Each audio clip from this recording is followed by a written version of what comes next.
kuko rero utinya gupfa nta muntu utabitinya nanjye urabizi neza ko ndabitinya nubwo ubona nabikora nakora buri kimwe cyose uko ntinda hano gato cyane ko nanjye byanjye bishobora kujya kugaragara atansiyo rero iminota n'amasaha y'umunsi bigirirwe muri wowe ariko ukora icyo ugomba gukora sibyo nta bintu byanjyewe kuri iyi nshuro yego urahera ikindi kandi njyewe urabona ari ibintu mbwira mama ntabashe kunyumva pe kagira ngo ni ay'abakobwa wenda bo yabasha kukumva nk'umuntu mukuru n'imfura ye pe mbabarira njye naramubwiye si rimwe si kabiri naramubwiye ati uyu muryango wishoyemo ni inyamaswa reba ukuntu umeze ejo n'ejo bundi bazakugirira nabi nta muntu n'umwe ukwitayeho nta muntu n'umwe hano ugukunze Rugema ni inyamaswa Fabiola nuko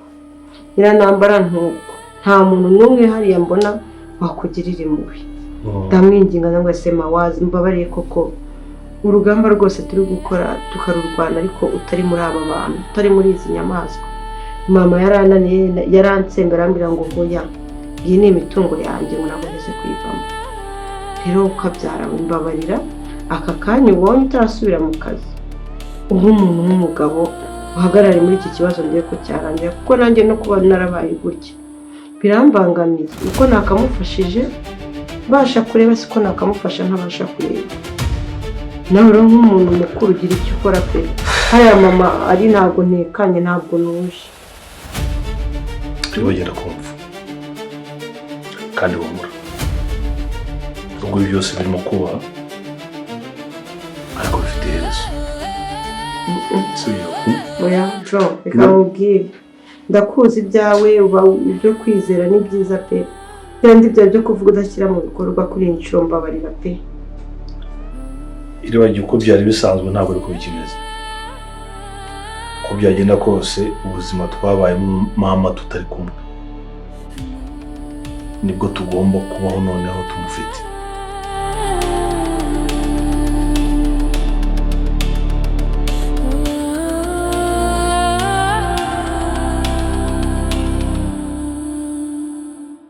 bakunzi ba filime Inzira y'Umusaraba aho muherereye mwese turabasuhuje mukomeze kugubwa neza abadukurikira muherereye mu bice bitandukanye by'igihugu mu majyaruguru iburengerazuba iburasirazuba ndetse no mu mujyi wa Kigali mwese turabasuhuje by'umwihariko ndetse n'abari hanze y'igihugu twarababonye cyane abari muri DRC abari muri Uganda ndetse n'abari mu Burundi mwese mudukurikirana turabasuhuje mukomeze kugubwa neza uyu munsi wa none rero ibintu ntabwo byoroshye cyane nkuko mubibona muri filime yitwa Inzira y'Umusaraba ibintu bikomeje kuba bibi cyane ibintu bikomeje kugera iwandabaga mwabibonye cyane rero ukuntu ibintu bimeze Rugema ari mu bibazo bikomeye cyane guys mucunge neza Rugema murabona ko ari kumwe n'umupolisi muri aka kanya amakuru aba ahari amakuru mbanye bafite akantu ku kandi byanze bikunze Rugema araza gufatwa kandi araza gufungwa nkuko mwabonye ko mushiki wa Iribagiza yagarutse aje gukurikirana ibibazo biri mu muryango we ibibazo by'imitungo yabonye ko mama we atabasha kuyikurikirana byose ngo wenyine kandi anafunzwe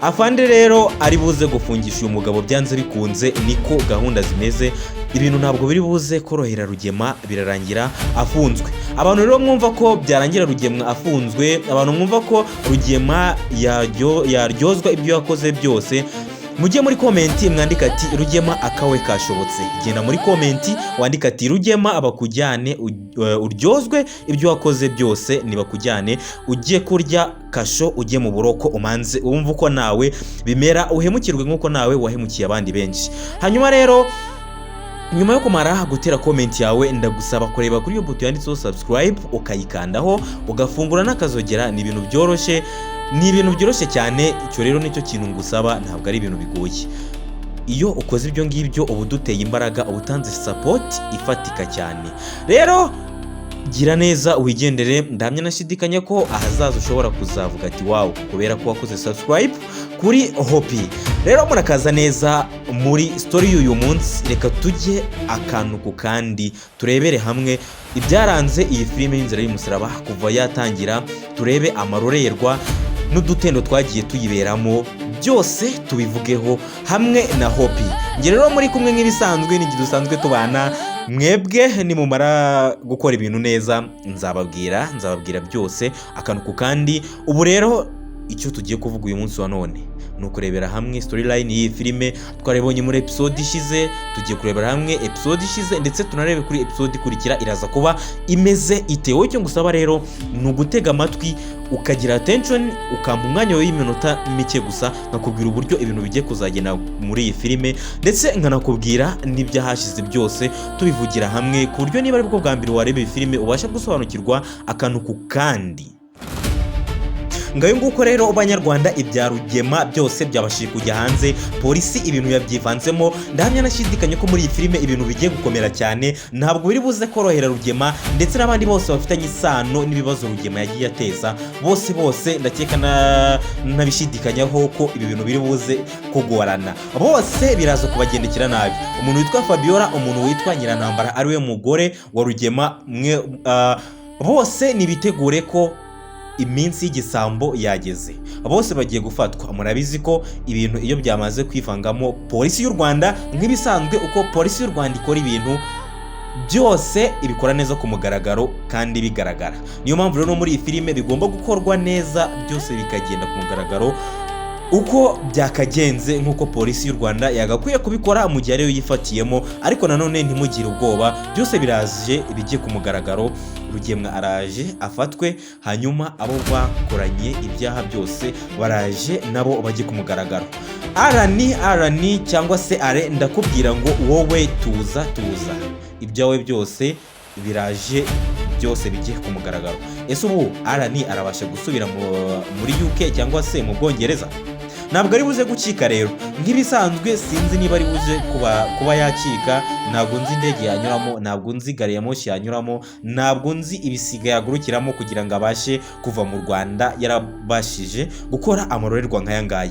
Abantu bumva ko bose bafatwa, bose bagafungwa, ibintu bikajya ku mugaragaro, mwese rise up, mwese mushyire udutima muri comment, mugire ikintu mubivugaho, muvuge ngo ntabwo nirirwa mbabwiriza ibyo kuvuga, namwe ibyo kuvuga murabizi. By'umwihariko kuba bakoze subscribe, mwebwe muri abantu bacu tubana umunsi ku munsi, ndabashimiye cyane. Ndetse n'abatarayikora abitegura kuyikora, mwese abo bose turabashimiye cyane. Yikore wowe, tujye tubana akantu ku kandi, tujye twiganirira, tuganire ku birimo kuranga iyi filime umunsi ku munsi, aho ibihe bigeze muri filime byose tujye tubivugaho, turebera hamwe byose uko bigenda. Hanyuma mbibutse ko Cyusa ibintu bye ntabwo bikomeje koroha kugira ubu ngubu, arimo kuri kubabaza iribagiza nawe kugira ubu ngubu. Ewana, uyu muntu yaciye mu bintu byinshi, ndakeka nashidikanya ko nta kintu gipfa kuba cyamuhungabanya cyangwa se ngo kibe cyamukurura umutima mu rutereko. Iribagiza ntabwo yorohewe, iribagiza ibyo ari gucamo ntabwo ari ibintu byoroshye. Nawe ishyire mu mwanya we, ari wowe uri kubicamo muri aka kanya, ntabwo byaza ko korohera. Ishyire mu mwanya we, ari wowe uri kubicamo aka kanya, hanyuma ujye muri comment uvuge ikintu wakora. Ari wowe urimo kubicamo, wakora iki nkawe mu by'ukuri? Wabibonye rero, warabibonye ibyo byose yagiye acamo. Ishyire mu mwanya we please, hanyuma utubwire ngo ari wowe wabasha gukora iki, hanyuma umugire inama y'icyo nawe yakora. Nkuko bibona rero, iribagiza akomeje gufata ibintu mama akomeje gufata iribagiza, not iribagiza, pana iribagiza, ndavuga Cyusa.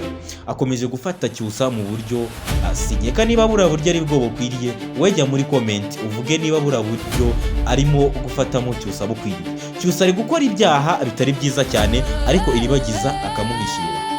Mwarabibonye, mwabonye ko ubwo musazo yari yaje, umukozi wabo yaravuze ati Cyusa yaherekeje umushyitsi w'umukobwa waje hano akanarara. Hanyuma iribagiza ntabyo yarazi, ariko yabashije kubyemera. Aravuga ati ngo nuriya, abasha kubyemera nyine. Ariko mu by'ukuri mwabonye ko yagiye kure agatekereza, agatangira kuvuga ati Cyusa arimo kuzana abakobwa hano mu nzu yitwaje ko ntabona. Yarabitekereje cyane, ibyo ngibyo bimujyana kure. Hanyuma musaza we aramukangura ati kurimo gutekereza cyane, bimeze biti? Ati naje ndi hano, byose naje kubikurikirana ndetse no kubirangiza. Ese uyu musaza wa iribagiza ibi bintu arazi kubikurikirana abirangize mu by'ukuri kandi mu mahoro? Ese ari buze kubirangiza uti? Tanga igitekerezo utubwire ngo uyu musaza wa iribagiza iki yagiye gukora, cyangwa se wumva ko yabigenza bite? Hanyuma abantu bizera ko nanone, reka tugaruke ku muntu witwa Emile na Anita. bariya bose inkuru nibo ishingiyeho. Twagiye tubona ko bagiye banyura mu bintu byinshi. Ubu ngubu kugera ahangaha igitabo cy'amateka yabo gifite chapitre nyinshi, kimaze kugira n'impapuro nyinshi zitabarika. Ugiye kugisoma byagusaba guhera mu gitondo ukiriza umunsi ndetse ukazanarenguka ku munsi ukurikira. Niba utari umusomyi wa danje, niba utazi gusoma wihuta, byagusaba ndetse gufata iminsi myinshi. Ndakeka ko bitashobora kugufata iminsi iri munsi y'itatu urimo gusoma amacapitire agize ubuzima bwaranze amateka ya Emile ndetse n'umukunzi we Anita. Kugira ubu ngubu chapitre baracyazongeraho. Ese baraza ko gucapa andi macapitire angana iki bongera kuri aya mateka yabo? Reka turebe ukuntu ibintu biri buze kugenda.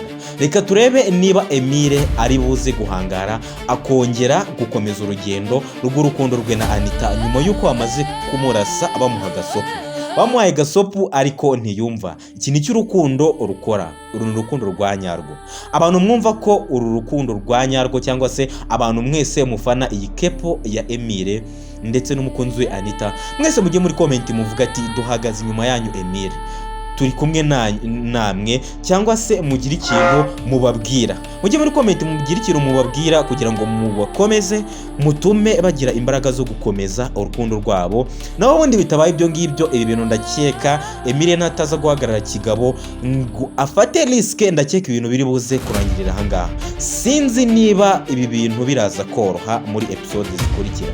Sinzi niba Anita ari buze kwemera ibyo wamubwira. Sinzi niba nanone are nawe ibi bintu ari buze kubisimbuka amahoro, cyane ko polisi nibizamo biraza kuba bibi cyane.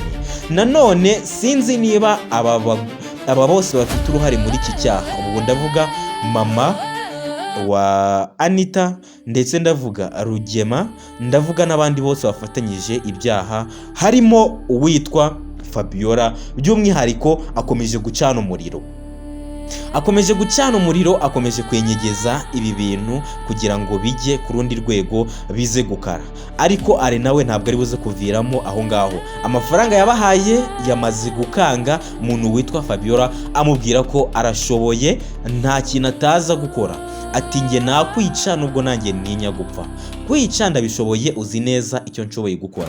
Ayo namagambo ya are yivugiye arimo gutera ubwoba umuntu witwa Fabiola. Ati ibyo byose ndabishoboye, rero nge nabikora. Kora icyo ugomba gukora. Wumvishe Anita ko agomba kubana nanjye nkamujyana mu Bwongereza. Ibintu byose narabiteguye, ndabifite, aze tugende. Niba ngombwa n'inshinge zo gusinziriza umuntu bakamutwara asinziriye ziraza kuzamo nyagasani. Rero reka tubashimire mwe twabanye akantu ku kandi. Hanyuma nanone nkubwira ngo ntibibagirwe gusubscribinga, ntibibagirwe gusiga comment yawe kuko ni ibintu by'ingenzi. Ibyo ngibyo biba bitwereka ko mudukurikirana kandi bikanadutera imbaraga zo gukomeza ndetse no kwandika neza iyi filime igakinwa ndetse igashyirwa mu bikorwa. Rero byose bibaho ku bwanyu. Urukundo rwanyu turanarubashimiye ko mudahwema kurutugaragariza, by'umwihariko abatera comment. Mwebwe turabashimira cyane. Tubasabira imigisha ku Mana. Ndakeka ko abamaze gusubscribinga n'abatera comment umunsi ku munsi imigisha twabasubiye mwagiye muyibona. Hanyuma namwe abatarabikora turabasabira, ariko mwebweho tubasabira n'ikiya nyine. Urumva mwebwe ntabwo mushyira ibintu mu bikorwa nk'uko byagakwiye kugenda. Hanyuma rero nuko nguko bimeze, mwe twabanye kugera ahangaha ku musozo. Ndabashimiye, ndabasaba ko mwajya mureba video mukayikurikirana tukentertaininga. Nyaboneka nimujye muhita mugenda, ibyo ngibyo ntabwo ari byiza cyane.